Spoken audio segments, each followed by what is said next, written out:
Welcome back, everyone. J-Bone here for Smash This Podcast. Doing something a little different.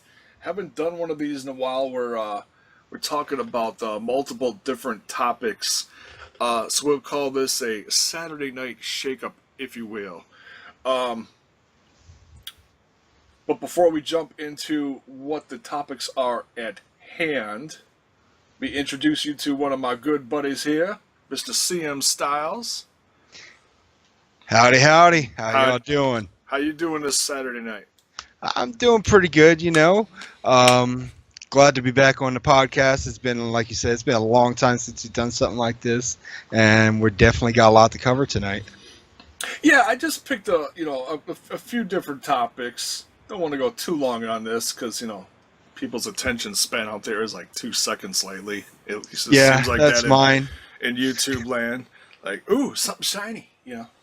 But so I picked out a couple of things here. First thing we're going to talk about is news that I believe dropped earlier today. Um, this is upsetting news for some who enjoyed the shows, and for some people who don't watch the shows aren't going to miss it. But I still think it's a very important part to the growth and development of characters on the shows, and I'm talking about um, WWE deciding to cancel Talking Smack, um, which there's no more Renee Young and Daniel Bryan or whoever. Lately it's been Shane McMahon on there, or sometimes JBL. I prefer Shane McMahon or Daniel Bryan over anyone assisting Renee Young with this. Uh, what are your thoughts, dude, when you heard about this news? When I heard about this earlier this morning, or actually earlier this afternoon, I was like, are you kidding me? I was like, is this a joke? I thought this was like April Fool's.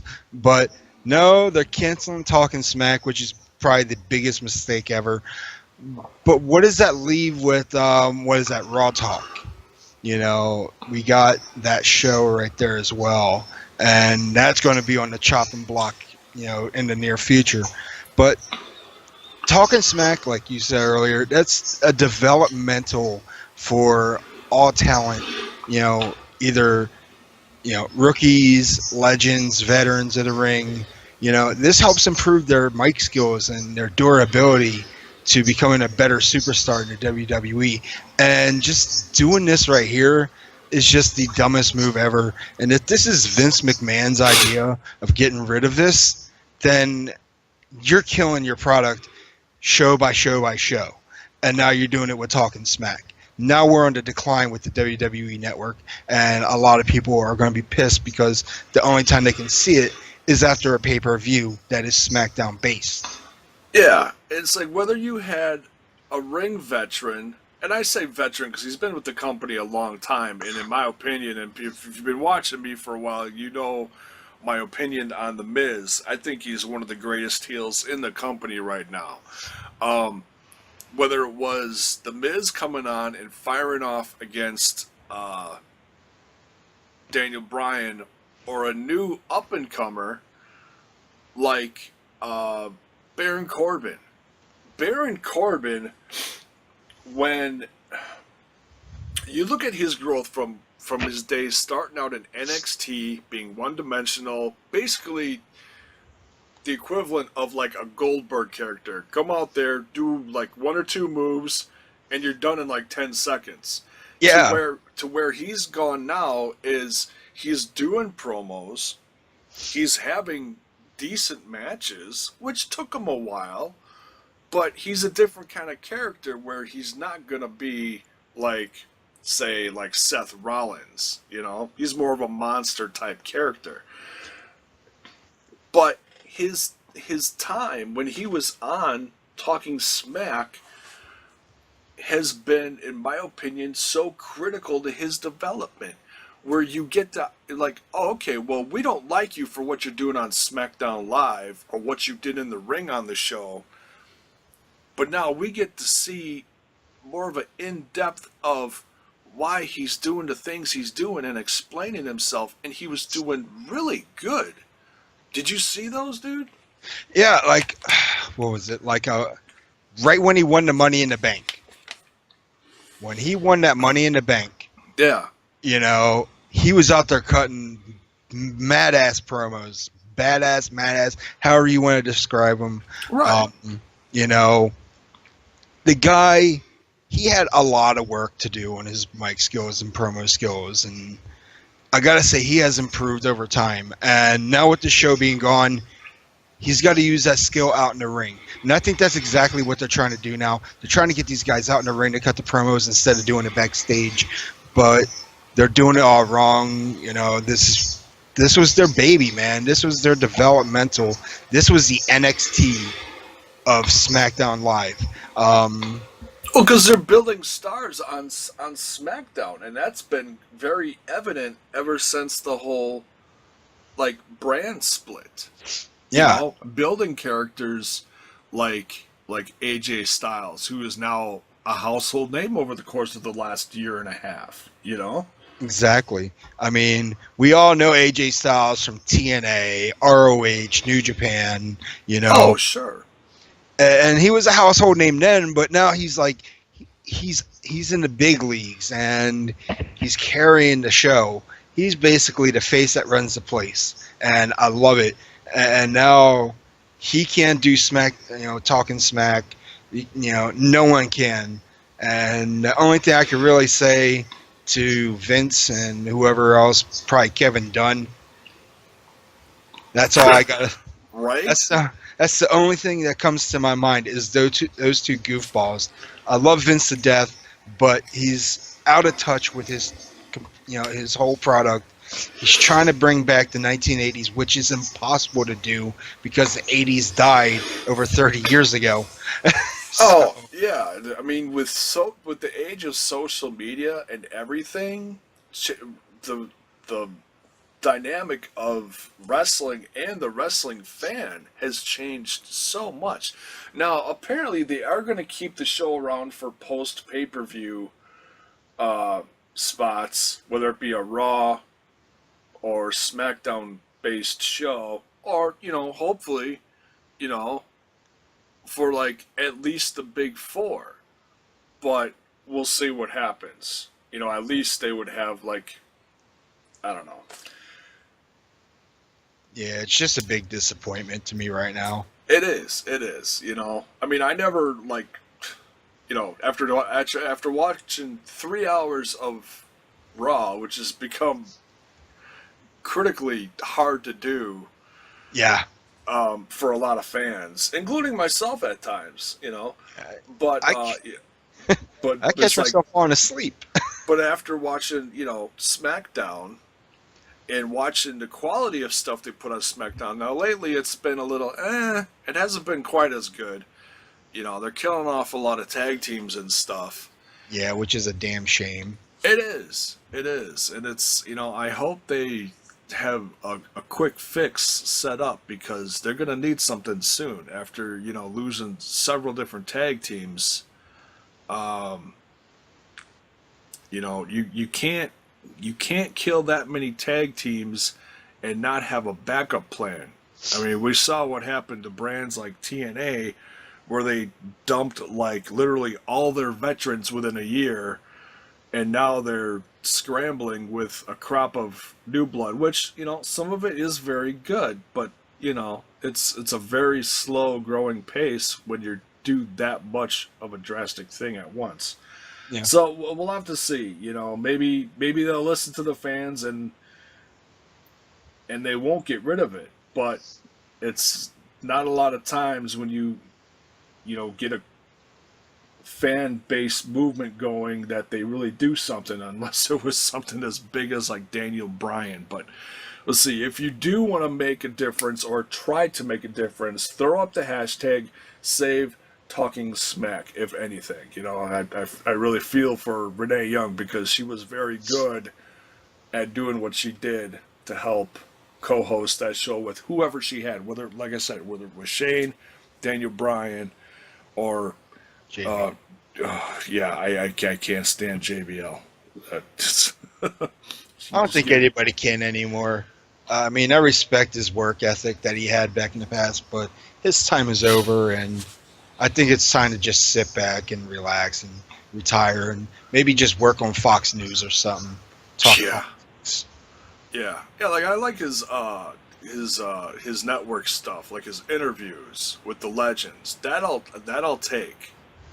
But his obnoxious heel stuff on SmackDown Live is I can't take it. It's horrible. Um.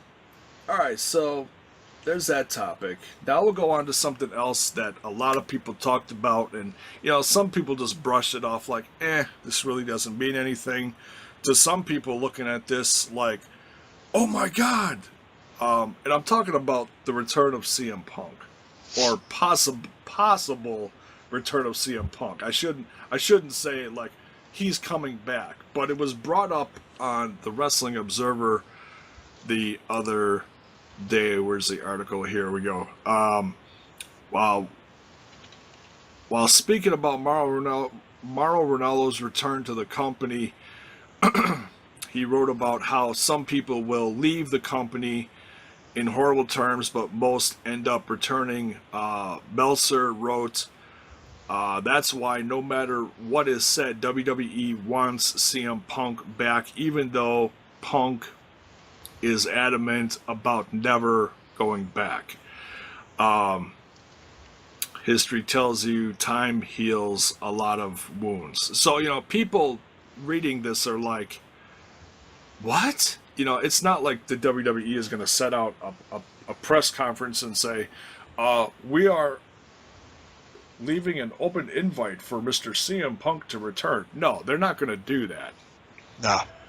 But, and whether you love him or not, the guy's money. Oh, absolutely. Would so it's been what between 3 and 4 years since he's been gone, right? Yeah, I think about that. Do you want to see CM Punk return at some point with the amount of different talent that's been coming into WWE lately? After his UFC run, which is pretty much cut short, his MMA career is pretty much over. I would love to see him return, but the thing is, does he want to return? The answer to that is no. Right now, everything about CM Punk coming to the company is just a pipe dream. The WWE will pull out all the stops just to get CM Punk, which equals ratings, and that's what they're looking for. On top of that, I saw an interview on AJ Lee, and she said she misses the wrestling business. So that could be a huge influence on her making a one-time return to either the WWE or even showing up at TNA or GFW or whatever the hell it's called now. But Yeah. as for CM Punk, he's history. Yeah, I don't see him returning, because the years are quickly going by, and hey, I give him a lot of credit for trying to do what he's trying to do. He Exactly. had his one match in the UFC, did not go well for him. As far as I know, he's still training. I haven't heard any specifics lately. He was training in Milwaukee, not too far from here, West Dallas. At least I think that's where it is. I'm pretty sure. Good old Stylez. And no, I didn't stalk him. I just want to throw that out there right now. I did not stalk CM Punk. As much as I was tempted to, it would probably make me look really bad.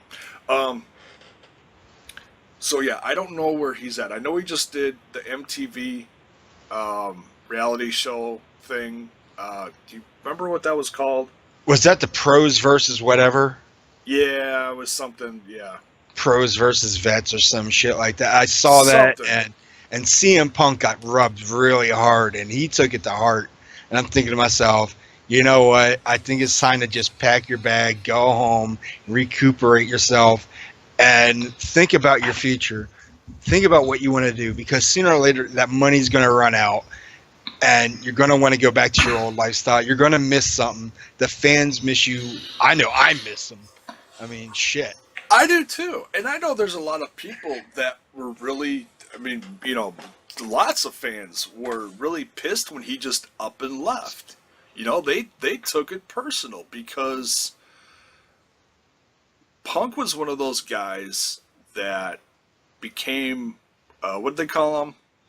The tagline that went along with who he was, like the voice of the voiceless, something like that. So he became that guy that fans flocked to because he was different and what he stood for, and people looked up to him. And when he walked away, I mean, and I understood why he did. Was I upset? Yeah, but was I pissed at him? No, because he needed a break. He was he was a broken man. I mean, how long did he hold that title for? 434 consecutive days or something like that? Yeah, it was like a year and a half or something. Yeah, and of course he jobbed it to The Rock. And he lost via rock bottom, which they kept a complete secret during the Royal Rumble. And I was like, this is why guys like him leave. He loses the strap. He ends up in the Rumble, and he gets eliminated anyway. And it's like, what the hell? Yeah. And as far as leaving the company and being burnt out and being sick and a broken person, only time will tell if the guy ever returns. Never say never. I'm sure he's still,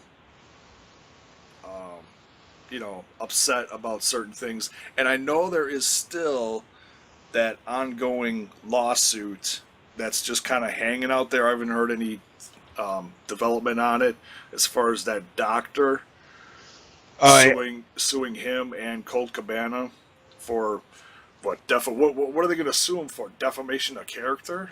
I mean, yeah, if Vince was smart, he'd tell this doctor to just shut his mouth, make this thing work, because Vince and Punk still have a relationship. I can see it right now.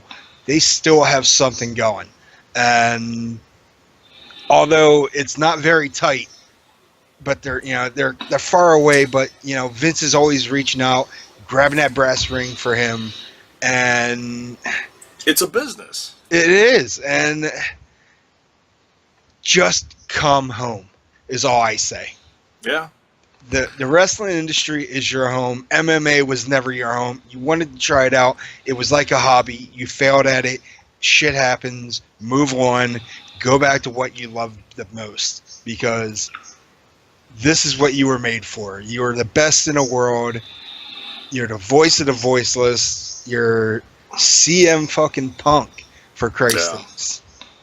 Yeah, so we can have, I mean, even though we saw them 10 or whatever years ago, the Samoa Joe, the AJ Styles type matches, in Ring of Honor in the days of old, that deserves a grander stage again, why not? And I hope it does happen. I try not to bring it up too much, but hey, Meltzer brought it up, so I'm like, hey, I'll bring it up and I'll talk about it for a bit. Not to overdo it, but it's worth talking about once in a while. So, all right, so AJ Lee, let's get the ball rolling on this. Anyways, next and last topic. Also talking about hot returns and stuff like that. Little thing called the Shield that we all love so dearly, that in my opinion was gone too quick, but I understand why it was put to bed when it was, because they basically ran through everyone over the course of year and a half, something. Yeah, 2 years, whatever it was. I don't remember the exact timeline, but man, when the Shield hit the main roster, it was with like a freaking hurricane force. Um, so this past Monday Night Raw, and we've seen little things over the last couple of years too, where they're all in the ring together at once, or they're all in the same location at once, and people get excited because people loved them. Um, so this last Monday night, Seth Rollins went out to help Dean Ambrose against the what is that called? What are they calling them now? The Miz Taraj? Yeah, something like that. The Miz and his merry men. And then in a very short but sweet conversation that Ambrose and Rollins had in the hallway, Ambrose adamantly said, don't try making this a Shield reunion," or he said something to that effect. Yeah. And Rollins was like, "All right, whatever." But then at the end of the night, Dean came out and helped Rollins. And when they did this draft thing a few months ago, and it was what they call it, the superstar shakeup. Oh God, that was terrible. It was. I mean, because it felt like a half-assed draft, with the exception of there was this quiet little thing that people all noticed at once, but it didn't really become a thing. Was that you had Reigns, which everyone loves. They'll deny it, but they do. You got Rollins, and you got Ambrose, all in the same show. What do you think is the possibility over the course of the next few months? Because I could smell it a mile away. Because it's like money. It's also like a bad fart in a room. What do you think?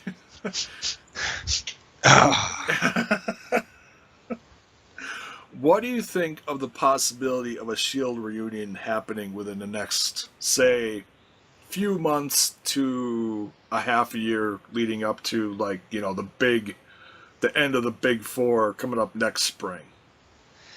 I see it happening, but it'll be short-lived because for some reason the crowd is against Dean Ambrose right now. And I hate to say it, but if they form back up, it's going to be Ambrose that gives the chair shots to Rollins and Roman Reigns. So you think if they get back together...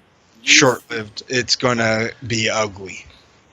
Because Vince will be like, "Oh, I'm going to get these people all hyped up. We're going to give them the Shield. We're going to give them the Shield. And all of a sudden, we're going to have Dean Ambrose turn this time instead of Seth Rollins."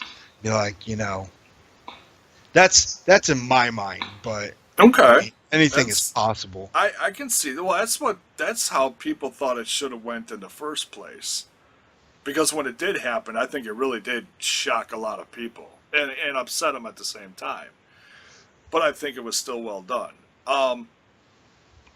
I can picture, because right now the Machine is behind Roman Reigns as being one of the top guys on Raw. Love him or hate him, he is one of the top guys. Roman, oh hell yeah, he's the most over superstar right now. If you're hating him, you're putting him over as, you know, the anti-hero, and the crowd doesn't see that. It's like, okay, I get it. You pay for your ticket, you go to the event, you get to speak your mind, who you like and who you don't, and it's all right, you know. I'm not a big fan of Roman as well, but I'm not going to boo the guy like everyone else is. The guy, he does have a nice little work ethic. He is very limited on movesets. His promos, man, he needs more Adderall, but... if he keeps them short and sweet, they're okay. Yeah.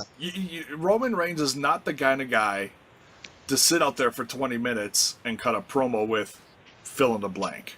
You know, He's just not. And that's okay. Not everyone should be able to do that, because not everyone is that kind of character or person or has that kind of ability. I mean, if you want my honest opinion, every time he cuts a promo, all he has to say is, "This is my yard," and the crowd goes nuts. Oh yeah, and that's all it has to be. Like I said, keep it short. It's the classic KISS. Keep it simple, stupid. You know, and that's perfect for him. He has to come out there, say a few words. The crowd goes apeshit whether they love him or not. He still gets a massive reaction. I mean, if he came out there to crickets, then you could be like, okay, that's a bigger reaction than you have like 15 to 20,000 people a night booing him or cheering him like Cena. If everyone was sitting on their hands, yeah, then you got something to worry about. Yeah. But if they're gonna book a Return of the Shield, and we end up having Roman Reigns face Lesnar, say it happens at SummerSlam, and they build this over the course of the next month to SummerSlam, because that's in August, right? I think. Yeah. August, whatever it is, towards It's the end of the month. It's around my birthday. Which is? Well, my birthday's on the 24th. Let me take a look. Whenever my August 20th is more than likely going to be it. If it's not the 20th, it's the 27th. It's near the end of the month.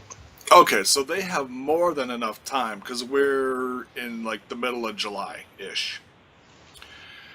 We got more than enough time to facilitate this, work it out, slowly build it up over the course of a month and a half.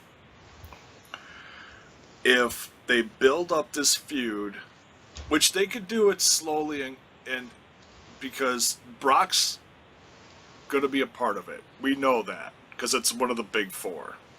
Yeah. And he's going to defend his Universal Championship. And if Roman Reigns is going to headline it with him, there's no reason why they can't slowly get all three in a room, like, hell, do it in the background. Have R-Truth cutting an interview in a hallway with Joe Schmo, and all of a sudden you see, Roman Reigns cross the hallway in the background with Dean Ambrose. And all of a sudden, the next episode, you see Rollins cross the hallway with Roman Reigns. Just little stuff like that. Be like, and get the fans talking like, oh, did you see that? We weren't meant to see that, but did you see that? Little stuff like that. And then have them like run in on each other's matches. And don't say nothing. Like, oh, why is he here? And then when they're asked about it the next episode, they don't say nothing. They're ominously, I can't talk. Kind of like how Corey Graves is right now. Like, oh, did you notice what's going on in the ring right now? Stuff like that. Do you think that would work, or how would you book it over the course of the next 2 months? See, that's a tough decision. I mean, as a fan, I wouldn't know how to book it, but if I had, any opportunity, I'd make a long-term booking out of anything, because that's how I am. I like long-term. As long as you get the crowd's attention, you can make this anything last as long as possible. And I mean, that's where I stick to my guns, because look what we've done with long-term champs with their feuds. For everything we're talking about here, it's really hard to do in today's era, because the crowd is too smart for everything. They shit on everything that happens. It really doesn't matter what we do, and it's just it ruins my love and passion for the sport. Yeah. But yeah. I hear you. And PS Roman sucks. What's that? P.S. Roman sucks. No, just kidding. We hate him, but we love him. You over, motherfucker. You know, and I understand people didn't like him. I didn't like him for a short period because feeling like he was kind of overbooked or shoved down our throats. Like, hey, you're gonna love this guy whether you like it or not. You know, they do that with some guys. No, they did it. They did it with. Excuse me. They did it with John Cena for over 10 years. You know, which is why he is still one of the top guys. You love him or hate him, but if you do hate him, I think a majority of people at least respect him. You know. Yeah.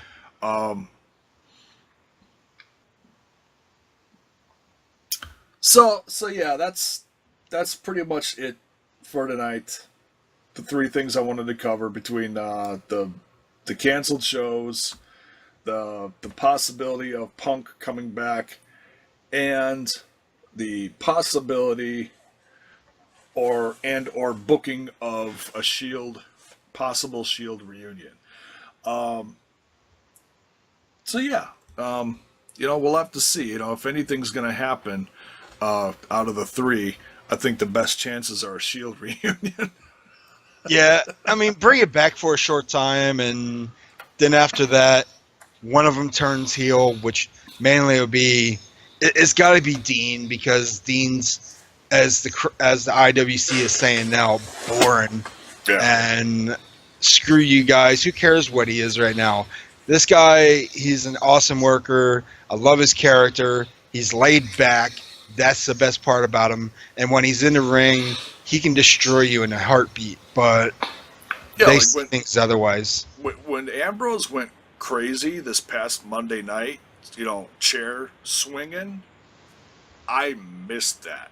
I missed that side of Dean, and we never see it. And we saw that, and it's like, oh, man, it's, you know, why can't they just let him do what he used to do back in CZW? And if you don't know what I'm talking about, go look up old CZW Dragon Gate promos of John Moxley. And, man, I miss that so much. So, and the only thing I was going to possibly throw in this also was the possibility of a change of 205 Live. But I think I'll save that for another day. Yeah, I mean, 205 Live for right now, it's still above the water. Barely. Vince, you know, he is not big on cruiserweights. Triple H is trying to bring back that stuff to appease the crowd, and I like it. But the thing is, the cruiserweight division isn't the cruiserweight division from, you know, 2005 to 2007, and Yeah. and that's what's killing the division. Period. But WWE works in a safe and professional environment, so. No Play by fly their zone. Yeah. Thanks, Drew. You're right. Thanks, Randy. Randy started this. Yeah, no dives allowed. So, but we'll expand on this another day and kind of see what happens, especially with who they're hiring and everything, and we can expand this topic a little bit. We'll do that in a week or two. So, till then, in the next one, which I'm also going to have some thoughts on, the women's wrestling is completely blowing up this week, and I want to save that for a separate special thing as well. That'll be coming up soon as well. So, till then, and this guy, Mr. CM Stylez, thank you so much for joining me. Always a pleasure, dude. Army Strong. And I am J-Bone, and you've been watching Smash This Podcast, and you know you love it. This Saturday night shake-up party, if you will, for Smash This Podcast. See ya. Peace.